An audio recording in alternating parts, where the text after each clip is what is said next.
A warm welcome to all the students of BBA first semester. This session is on the subject Corporate Administration, Unit 3, Company Administration. The topic for today's discussion is Key Managerial Personnel. The Companies Act 2013 has introduced many new concepts, and key managerial personnel is one of them. Whereas earlier in Companies Act 1956 recognized only managing director, whole-time director and manager as the managerial personnel. The Companies Act 2000 has brought in the concept of key managerial personnel, which not only covers the traditional roles of managing director and whole-time director, but also includes some functional figureheads like CFO and so on. So these inclusions are in line with the global trends. Company secretary has also been brought within the ambit of key managerial personnel, giving them the long deserved recognition of a key managerial personnel of the company. Hence, in this session, we will be discussing the introductory aspect of key managerial personnel. Dear students, firstly, let's look into the contents of today's discussion. Introduction, Key Managerial Personnel. According to Section 2, Subsection 51 of the Companies Act 2013, key managerial personnel in a company are CEO, which stands for Chief Executive Officer or the Managing Director, CFO, Chief Financial Officer, Manager, CS, Company Secretary, and the whole-time director.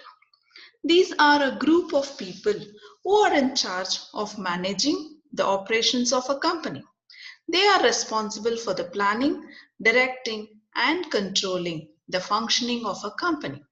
They are the first point of contact between the company and its stakeholders. Dear students, when you're writing in the examination, please do remember to write Section 2, Subsection 51 of Companies Act 2013. So let's recall, key managerial personnel includes CEO, CFO, manager, company secretary, and whole-time director. Now, you need to know which companies are obligated to appoint KMP, that is, key managerial personnel. Obligation refers to compulsion. According to Section 203, subsection 1, which reads with the Rule 8 of the Company's Appointment and Remuneration of Managerial Personnel Rules 2014. The following companies are mandated. It means it is compulsory for them to appoint a whole-time key managerial personnel. Let's see who are those companies. Firstly, every listed company. Public companies having paid up share capital of 10 crore rupees or more. Next, public companies having paid up share of rupees 5 crores or more. Next, companies having paid up share capital of rupees 10 crore rupees or more are mandated to appoint a company secretary. Therefore, according to Section 203 of subsection 1, the appointment of KMP is compulsory for the above listed ones. Now, once they are appointed, what are their roles and responsibilities? The management function of implementing important decisions comes under the responsibilities of KMP. They have to maintain and perform several roles and responsibilities, which is mentioned as per Section 170 of the Act.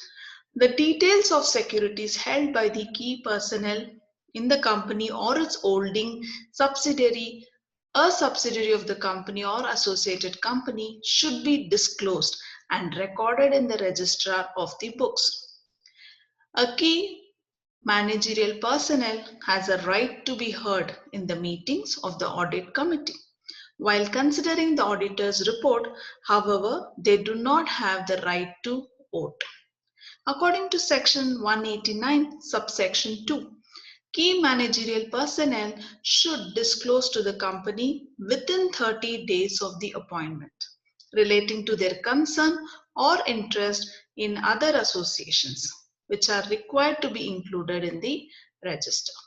Therefore, we have discussed about the roles and responsibilities of KMP. You need to know what is the non-eligibility for appointment. This has also been stated in section 196 subsection 3 of the Companies Act 2013, which states that a company shall not appoint or continue to employment of a managing director, old-time director or manager if such person has not attained the age of 21 years. So the minimum age required is 21 years or has exceeded the age of 69. So you know the minimum and maximum is 21 years for the appointment, maximum age limit is 69 years. A person can be handed over the roles at the age of 70 years on the fulfillment of certain conditions. Next, has been an uncharged insolvent or was adjudged as an insolvent. Has a record of holding payments to his or her creditors. Has been convicted by a court for an offence and imprisoned for a period of more than 6 months. Has been sentenced to imprisonment or has been fined with more than rupees 1,000 for the conviction of an offence under certain acts, and wasn't detained under the Conservation of Foreign Exchange and Prevention of Smuggling Activities Act 1974, is an Indian resident.